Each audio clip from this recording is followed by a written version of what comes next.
What if Walmart forced you to use their security services?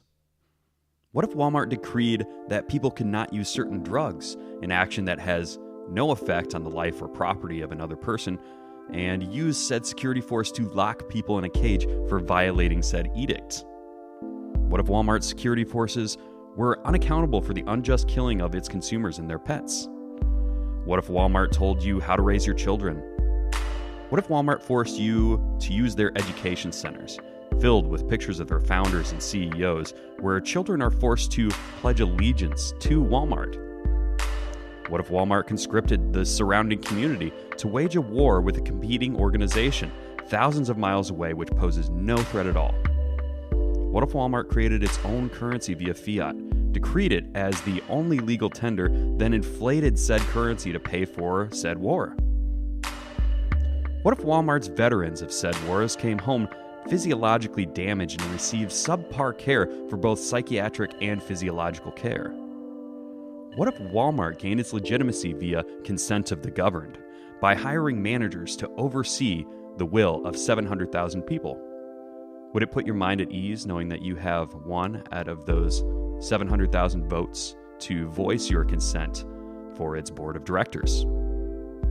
What if Walmart would fine and arrest you for not becoming licensed to practice a craft or trade through its bureau?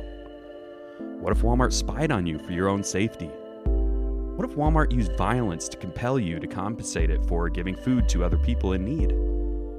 What if Walmart decreed a specific wage floor that all businesses had to adhere to?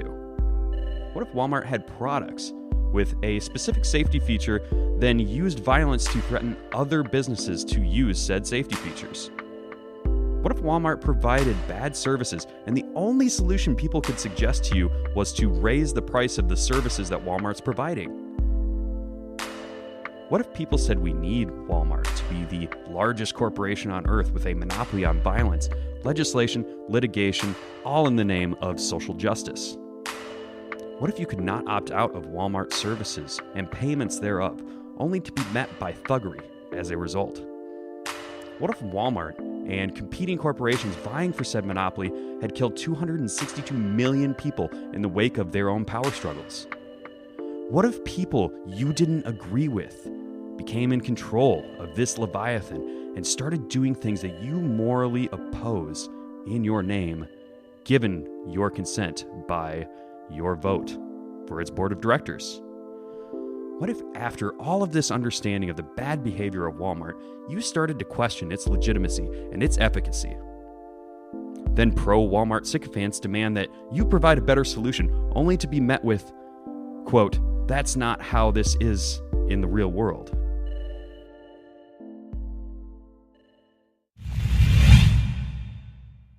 Welcome back to another original installment of Subversion. Today, I'd like to explore the philosophical foundation of what libertarianism is. In its most basic form, what I can explain libertarianism is self-ownership and the proper role of violence in society. And I hope by the end of the episode here, you'll know exactly what I mean by that, because I think when I condense it down to that most basic argument, people would probably think, well, what do people really have to argue with libertarians about? I believe that I own myself, and I believe that violence has a proper role in society. But let's get into that, shall we? Now, I've ran into some trouble with my fellow right libertarians by saying this, that libertarianism as a word is rather nebulous. It, I believe, was coined by a French communist during the 19th century. Generally associated in the rest of the world, when you say libertarianism, what they think you mean is libertarian socialism, which is, I believe, just another word for anarcho-communism. To make the distinction very clear, right libertarianism and Americans, when they talk about libertarianism, they're generally going to be talking about a what I would call propertarian type of libertarianism, where we believe in private property rights. And that's also where you'd find myself. I'm very much convinced that the proper role for violence in society is only defensive, and that a monopolized state is wholly unnecessary and maybe even obsolete in the current world that we find ourselves in. So what does all of this mean? Well, there are many decentralized ways to organize a society, and the smaller you could get those governing bodies, I would prefer would be better than larger bodies of government. But maybe I'm getting a little ahead of myself. Let's just start with some basic principles here. So if we get down to, like I was talking about, just the foundational elements of what libertarianism is, it's about self-ownership. So that is the idea that you own your body, and people of the libertarian variety that I associate myself with, they often are saying that you own yourself and therefore you own the byproduct of your labor, which I agree with in just, this less abstract way. I just tend to not use the word labor because it implies some sort of toil, and that the value derived from society comes directly from how hard you work and how much labor you put in, which I don't think is necessarily true. Now, of course, it often takes a lot of very hard work to become successful and to accumulate wealth for yourself, but it doesn't necessarily follow that one must toil in labor in order to own things. That would lead us down a road that could lead us to conclusions that would be in the more libertarian socialist camp. And as a propertarian, I try to stay away from any conclusions that lead to that. And what I mean by that is, so essentially, you could buy a tractor, right, and use that tractor to pull up crops, and you don't even necessarily toil and work to pull the grain from the dirt, but you're using a capital good in order to reap that. So in this example that I just gave, it takes a farmer actually getting into the cab of a tractor and driving it, But let's say the tractor was autonomous and the farmer had just purchased the tractor as what we would consider a capital good in economic terms. If he were to buy this tractor and use it autonomously while he sat inside or did some other task, he would still own the byproducts of that, the labor that his robot would be performing, because it is the farmer who invested his capital into the tractor, and his tractor went to perform the task that he programmed it to do. So he is the just owner of that material. Now, I skipped over quite a few there just to get to that analogy, but what I mean by this is essentially that things you come to own, it's not because you work really hard to get them, it's because you have demonstrated a clearer title to ownership. So it is more convincing to me to explain the nature of property in this manner, that willing scarce resources under your control is the nature of property. Which is all to say, this is just semantics to get away from the word labor, because I think usually when you use that word, it has such a political and philosophical underpinning that I think it just undermines the narrative of what we're trying to say. So that's roundabout the nature of property. And the word that's used for this in Lockean terms is homesteading. So that's the acquisition of a virgin resource and taking it under your control as property. So when you go out into the world under land that's not owned by anybody, and you were to cut down a tree and make a bow from that wood, you own that bow because you have turned that raw virgin resource into something usable. That's what we would call a private property right. And you can see why the element of labor would be very compelling to people, and you can see why labor in and of itself would come into play into this distinction of what property is, because people work really hard to, get the things that they have. So I think from the socialist framework, when they see this homesteading thing historically used to justify the ownership of property, and then we come to the industrial world where production was just ramped up to the point where it was more economical to hire laborers to perform tasks with the capitalists' capital goods in order to produce some sort of commodity or consumer's good of some kind. And they take that and they say, well, the labor that is put in by the worker is disproportionate to the profit that the enterprise receives. So they're basically saying that profits are the stolen wealth from the proletariat. If you're at all familiar with Marxian sort of concepts of the labor theory of value, you'll know exactly what I'm getting at here.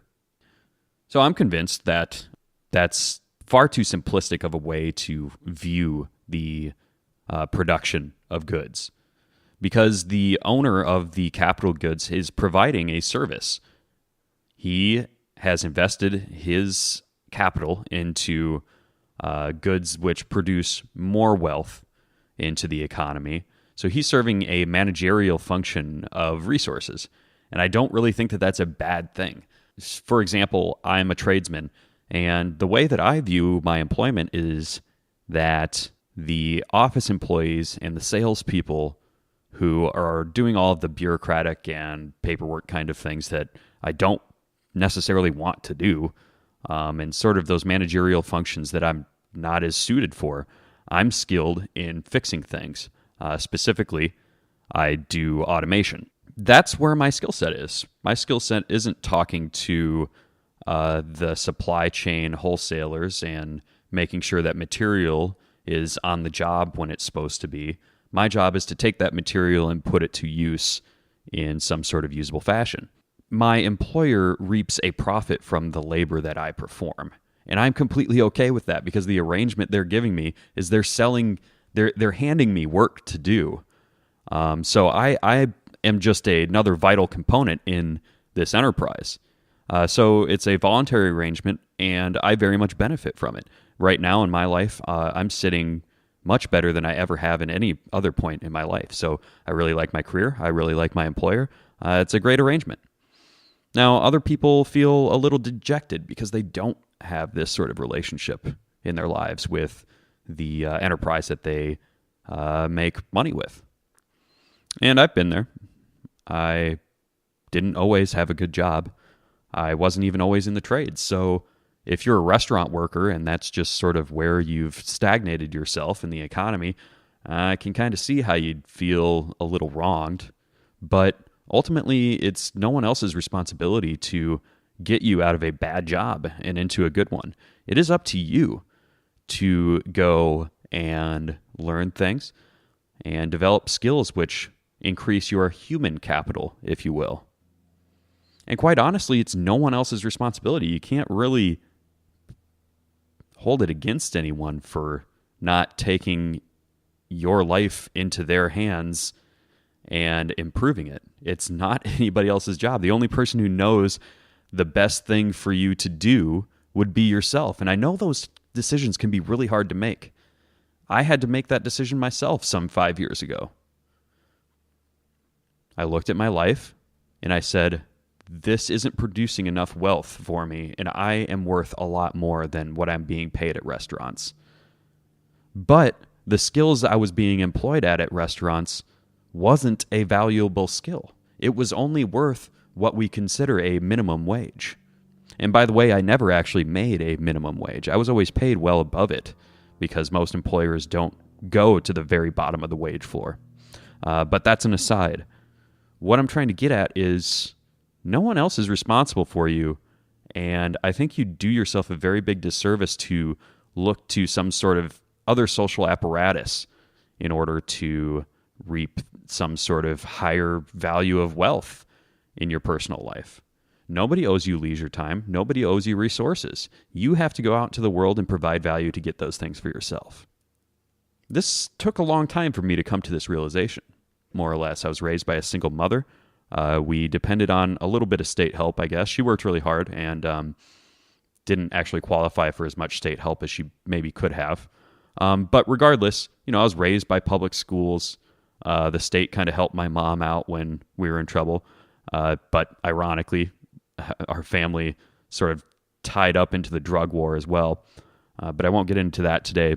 At some point in my life, I think I was convinced that that the state was not only necessary, but a benefit to me. And I'm not so sure that that's true anymore.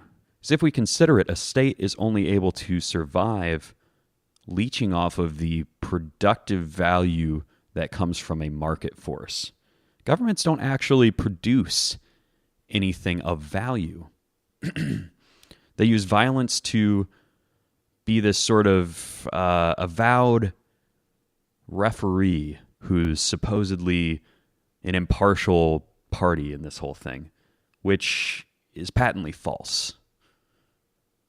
All individuals act according to their rational self-interest.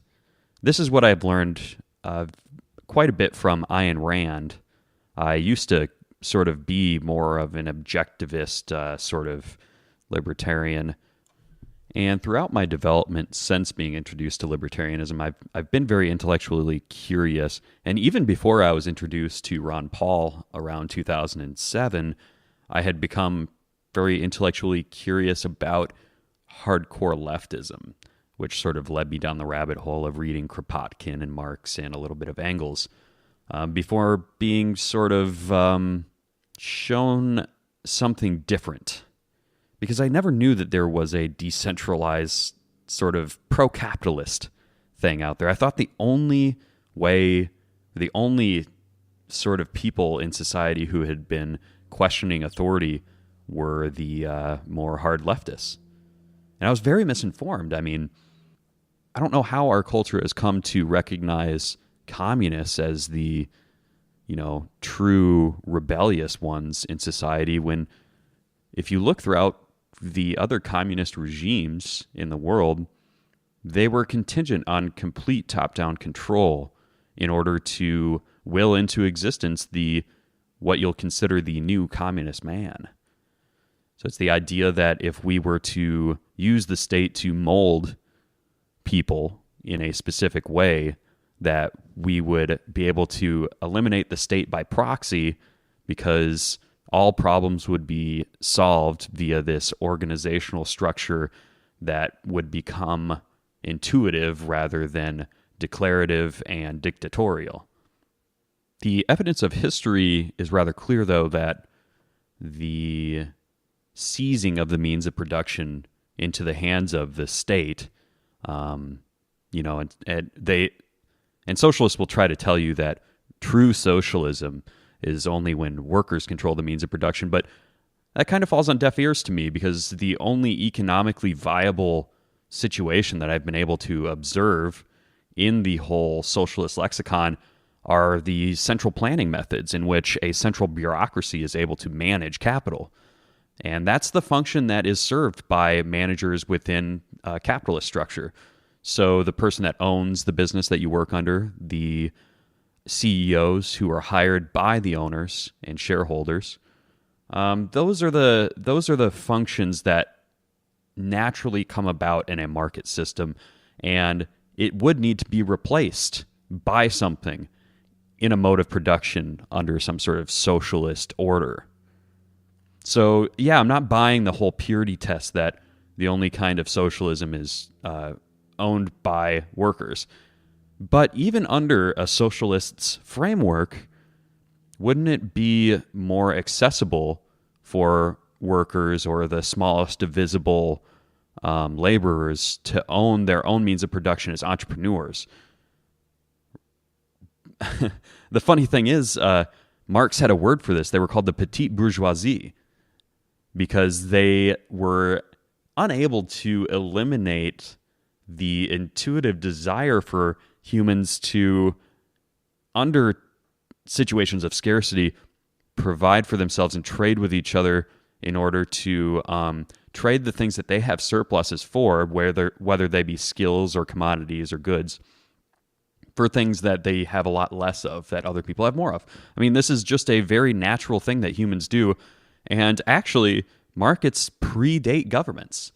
I mean, there's no indication that markets were forced on people as some sort of edict. which, if you talk to Marxians, they genuinely believe this. They actually think that gold is not a scarce thing, that there's more gold than people are willing to let on, which might be very well true. Gold bugs probably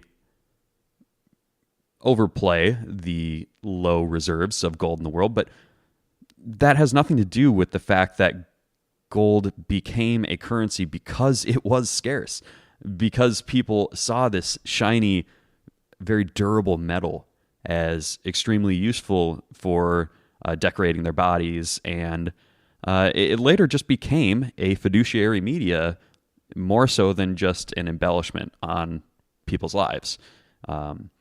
So to get back to the economic problems of socialism, so yes, they need centrally planned organization of society and of resources. The problem with that is that the state or any sort of entity like that cannot truly have a good feedback mechanism from people. Sure, you can survey people and you can witness trends through those surveys depending on what sort of organizational structures are in society. But really, the only way that you can adjudicate what is best for each individual is for them to decide for themselves. So this paternalistic manner of, dictatorial control somehow leading to a free and equitable state of affairs is sort of a pipe dream as far as I'm concerned. So, and this is what Mises had called the economic calculation problem, that central planners just cannot have enough information in order to rearrange resources where they're best allocated.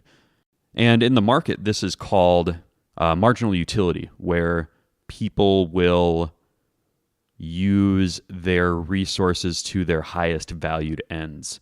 So let's say in any normal circumstance when the supply chain of goods and services in society are normal, which is to say conditional, dependent on, the geography and population of a given area.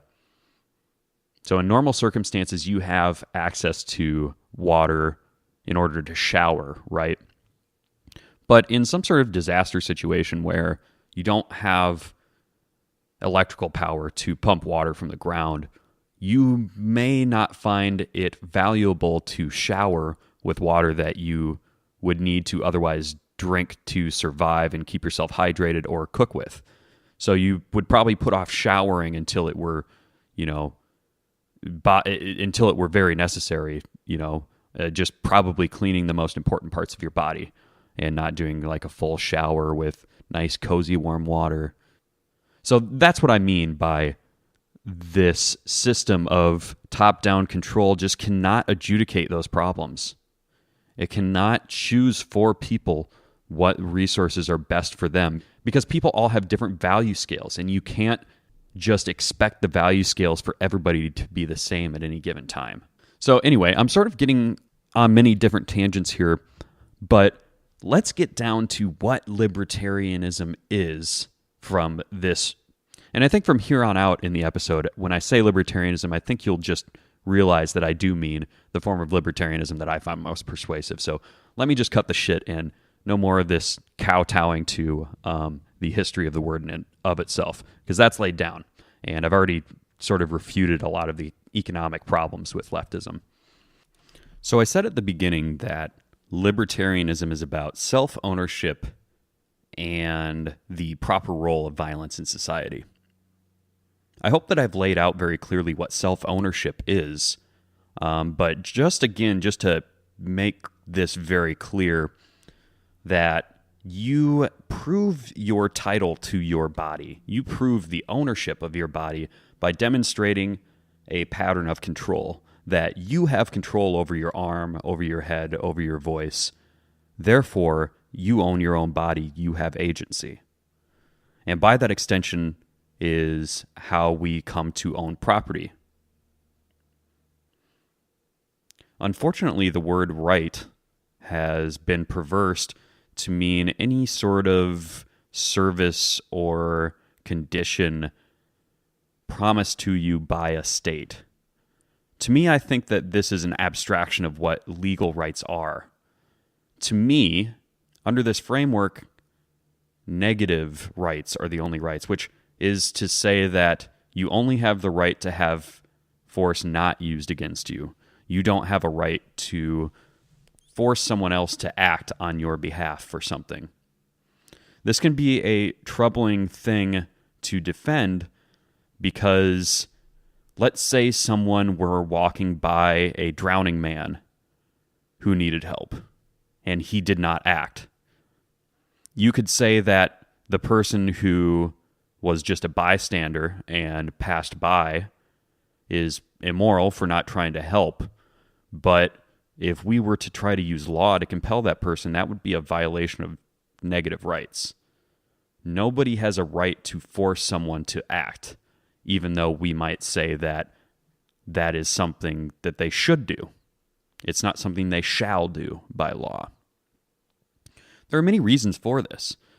For example, the person drowning might be in a river with heavy current. The person may very well not be of the skill set or have the equipment in order to help the person. So how could you compel another person to act on that in order to save the other person when they would risk their own lives? Now, usually what people would mean by this is that you have a duty to call some sort of first responders.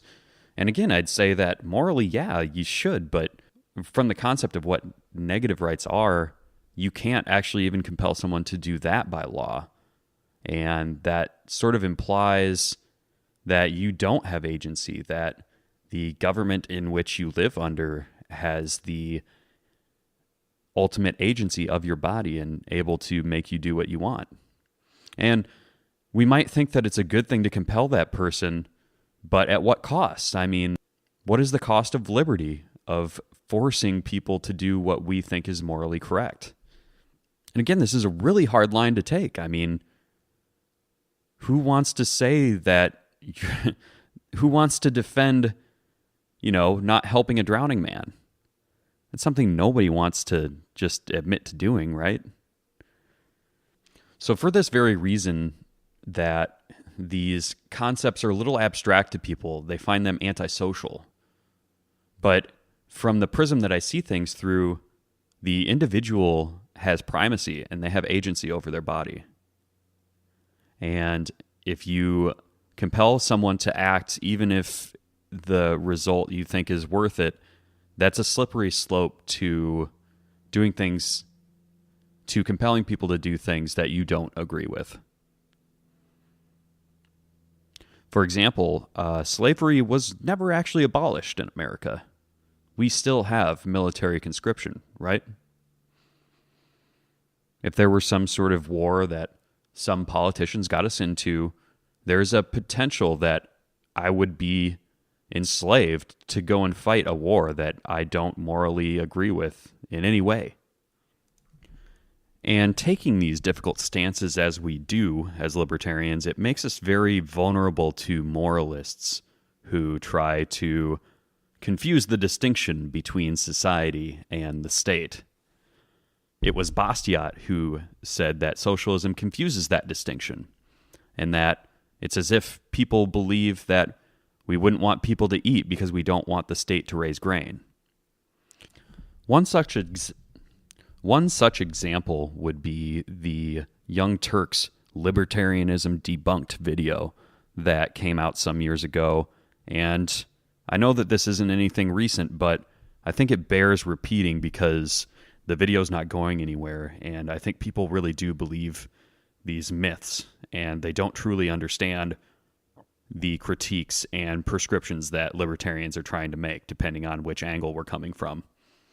So let's dig into this, and I will explain to you exactly why they're wrong, and I hope what I had just said earlier didn't get to be too much information or too convoluted to understand the terminology and basic understanding of what libertarianism is, so that this will be a little bit easier. So here we go. So libertarianism is a sexy concept right now. You might have heard about it because of third-party candidate Gary Johnson, who called Donald Trump a pussy. 3,000-mile mountain bike ride here, upcoming. Trump's a pussy. Or you might have heard about it from the Republican version of Bernie Sanders, Ron Paul. Or you turned into a libertarian overnight after completing Ayn Rand's Atlas Shrugged. Well, we're off to a good start here. He thinks that every libertarian just talks about Ayn Rand all the time. But what do libertarians believe in? And I wonder who's going to explain what libertarians believe. I wonder if it'll be this guy or a libertarian. Well, the core value of libertarianism is small government, which is a vague concept meaning pretty much whatever any individual libertarian wants it to mean. So anything from keeping the government out of your bedroom to the privatization of almost every function of government, from education to the police force, can fall under the libertarian agenda. So it really shouldn't be a surprise that fiscally conservative Republicans are more likely to vote libertarian than Democrats. However, on social issues, some of the libertarian policy positions are actually more progressive than an Occupy Wall Street drum circle. So he just thinks that libertarian marketing is all about just being the best of both sides, that we're just a little conservative and a little bit liberal or progressive. A libertarian stance on social issues include making prostitution legal and legalizing all drugs, even the good ones. Libertarians also believe that no military action should be taken against foreign nations unless the U.S. is attacked first. All of which sounds great to me. But what doesn't sound as great are libertarian ideals on the economic front. Libertarianism comes down to the belief that the principles that drive a free market economy can be applied to how humans govern themselves. This is where he's mistaken. In fact, it's the classical liberals who believe just what he explained. It's this idea that an invisible hand that guides the free market will also drive human interaction with social order. Yeah, that's exactly what the social apparatus of cooperation does, that we call the market. It provides people the scarce resources that they need at as low of a price as they can afford to bring it to them. This foundation is one that I disagree with, because when unchecked, man motivated by self-gain will not ultimately do the right thing. But us libertarians also realize that a private entity has to actually fulfill on its side of the obligation in order to stay in business and have customers. This is why there are criminals, those who commit crimes, even when there is a system that actively tries to prevent it. So did you catch what he did there? He said basically that us libertarians believe that for the very sake that we believe that the market will adjudicate problems more easily and more effectively than some sort of statutory monopolized system, that we therefore believe that human nature is perfect if left to its own devices, and that we would all just naturally want to get along. And that's to say that he's charging us with being utopian, which is kind of hilarious, because the entire reason why we define the proper role of violence in society is because we recognize there will be problems in no matter what kind of world, and that utopias don't exist. So I don't really know what he's on about. And then the whole purpose of civilization should be to ensure that everyone is fed, clothed, housed, and not to create conditions so that the few can secure a substantially greater portion of resources while others are virtually left with nothing. So in a libertarian society, who protects the unprotected? Who's doing that now? Who defends the rights of the defenseless? The same people that do right now, as in private lawyers. A public defender doesn't get people out of crimes when they're defenseless and poor. It often just brokers plea deals with prosecutors who hold all of the power in this monopolized court system. Even libertarians acknowledge that a free market will drive a larger wealth disparity, which some believe will be offset by the trickling down of wealth and technology. So he squeezed a lot of stuff in there really quick without any sort of pause as to what he was talking about. So the first thing he was saying is that libertarians recognize that wealth disparity will happen in some sort of free market. And that's sort of a straw man of what a libertarian or free marketer, even just like a Chicago school economist who is more of a social libertarian, but, not so on economics. They're for central banking and whatnot. But anyway, what is said is that wealth is not a fixed pie. One person getting wealthy is not an impediment on another person from getting wealthy. Because value in society is derived from work that is done to solve the uneasiness of someone else. And that is what we call market demand. So there is an unlimited amount of needs out there for humans. I mean, even with the introduction of autonomous technology, we can still find markets for things and tasks for people to do. It's just a source of discovery of what that next thing is. We had no idea of the scope of work that would be performed today when the horse and buggy union was made obsolete by the automobile, just as an example. He also mentioned trickle-down, which is another sort of misrepresentation in order to make the libertarian argument look weaker, is that when wealth is created by the productive class of capital owners in society, that will trickle down to the proletariat or whatever class structure you're happening to speak from. But anyway, that's ignoring the greater economic observation that we would make, which is that it's not like this just magically would happen.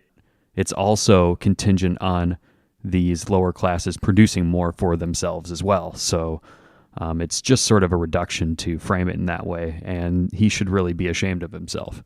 But wealth inequality paired with deregulation creates an opportunity for haves to rule over the have-nots. This is one of the many reasons for regulation, to ensure that the rich few do not impose their will unjustly or destructively on the poor multitudes. And of course what he's getting at there is just this basic progressive talking point that regulation equals control in the market, which is really not anywhere close to reality. I mean, look at banking. It's one of the most heavily regulated sectors of the economy in America, and still we had the housing crisis in 2007, 2008. And that was directly because of fiduciary media being pumped into the economy at basically 0% interest rates. So there was a lot of money to lend out that was quote unquote cheap to the Keynesian economist in order to stimulate aggregate demand, which is the productive assets being thrust into the economy by workers demanding more goods with the pay that they get from a job.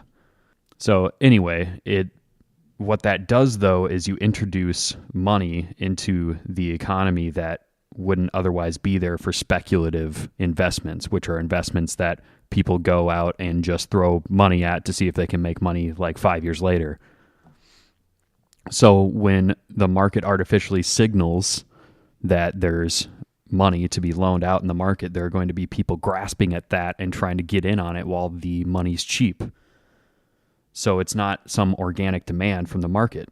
So basically, he's trying to set up this situation where we believe that, if you just get rid of a couple of the rules for those big banks that have taken power under this system and manipulated interest rates in this way, then yeah, I mean, of course you're going to put power back into the hands of the people who have curated this regulatory framework for themselves.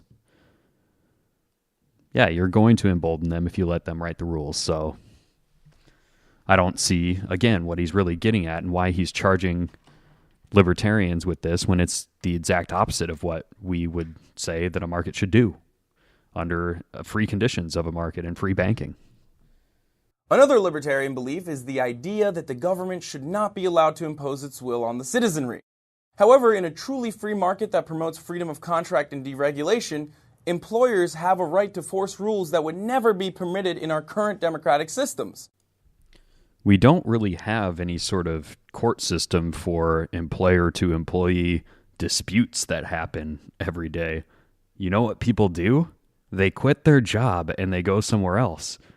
Like, even under this framework that libertarians are very critical of, we still recognize that this market is happening, and people like this just downright refuse to even admit that the market metrics which we say are currently solving problems would continue to solve problems in a sort of free or a sort of a free market system. So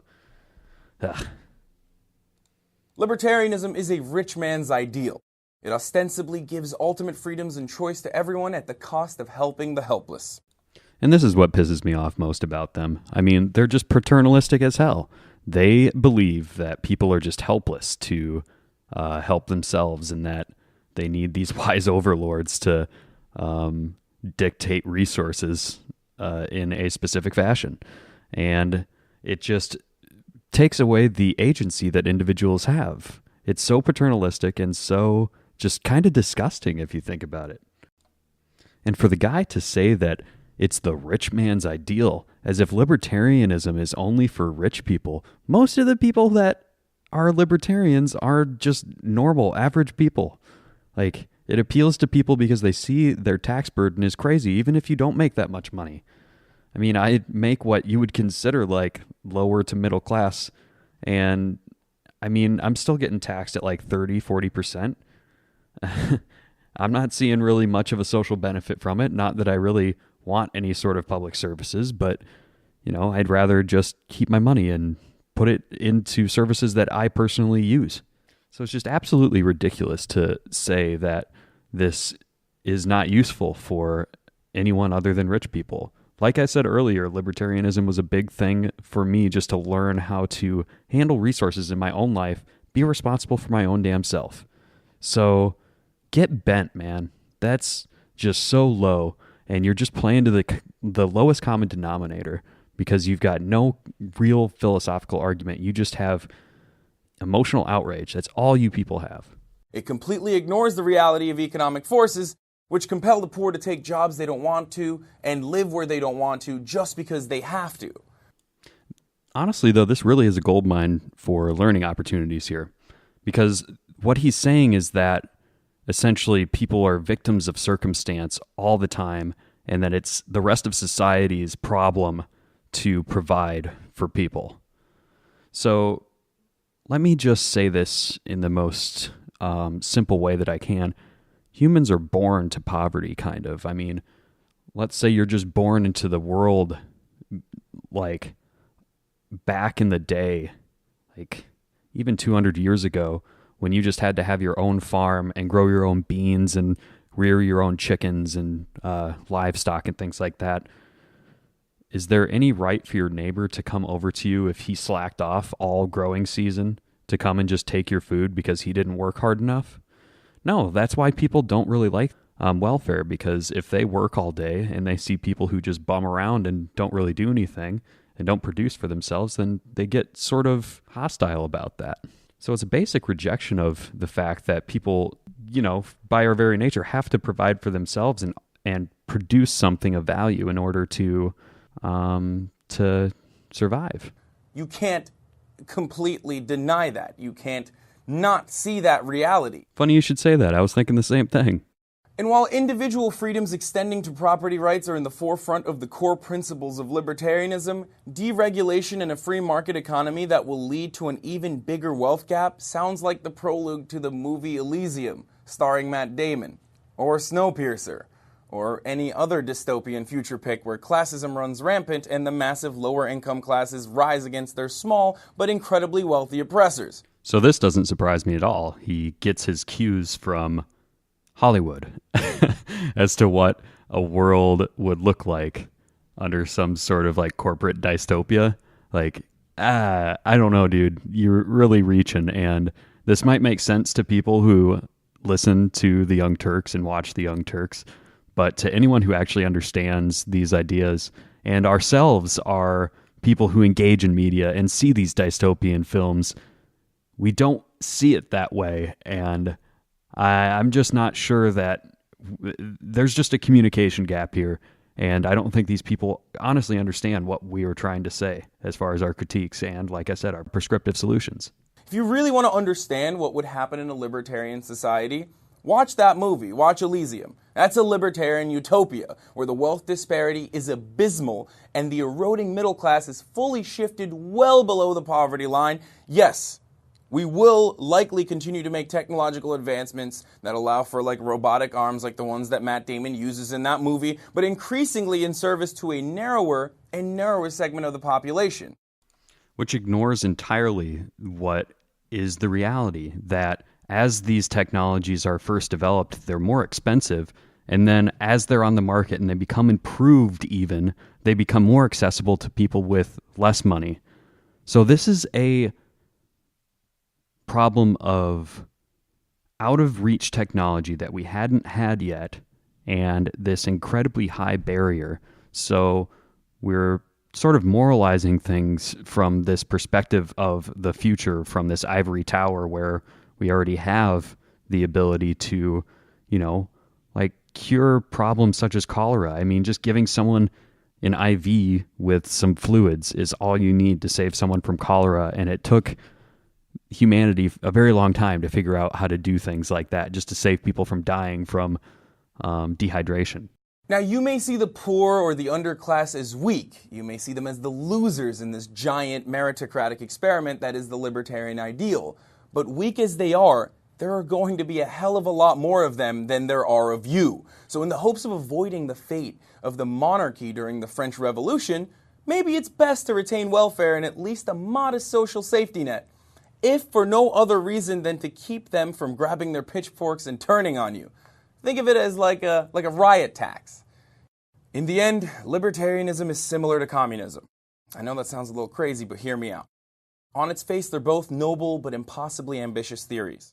One has individual freedom as its core principle and the other equality. However, in practice, both concepts lead to outcomes that aren't as pure. Unlike communism, we've yet to see libertarianism crumble after application, but given the current state of the Republican Party, we may see its influence soon enough. I'm just here to warn you ahead of time. I'm Hasan Piker, and this is The Breakdown. Wow, he really laid it on thick there at the end. Yeah, a lot to think about there.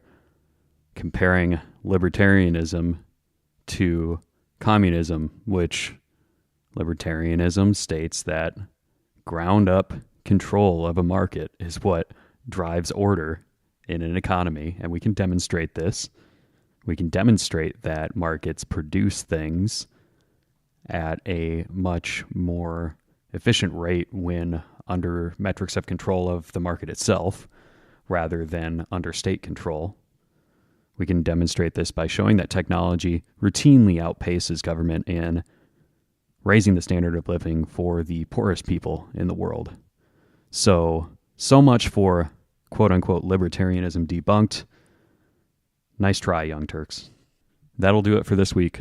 Thanks for tuning in, and thanks for sticking around. I know that, like I said, I've been getting out content rather sparsely, but whenever I have time, I'm going to get you episodes out, and you can be rest assured that in the coming year here, there will be a lot of exciting episodes to come. There'll be a little bit more high effort content like this one here today, so they take a little bit longer to produce, meaning that I will only get time to work on them every so often. So hoping to be on track with every other week. Also, look out next week for the Libertarian Union Roundtable that we've tentatively called SLUTS, which stands for, I think, Sunday Libertarian Union Talk. I want to say that's what it stands for. I don't remember, but that is what it is now. Anyway, I'm out of here. Thanks for listening, and please share the show. Give me a review on iTunes, all that kind of stuff. Share it with everybody that you know and love. Thanks, bye. Thank you for listening. Please subscribe on your way out, and find us on Facebook at facebook.com/subversionwebcast.